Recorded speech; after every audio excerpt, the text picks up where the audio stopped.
Ibig niyo ba sabihin na even prior to this video, meron na siyang nakausap na kinontrata?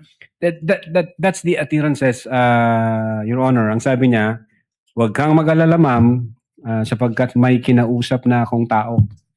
Ang sabi ko sa kanya, pag namatay ako, patayin mo si BBM, si Lisa Marcos, si former speaker. So, nakita namin, may kinausap na siya. Even before the press conference was held on November 23, 2024. So base sa kanyang statements,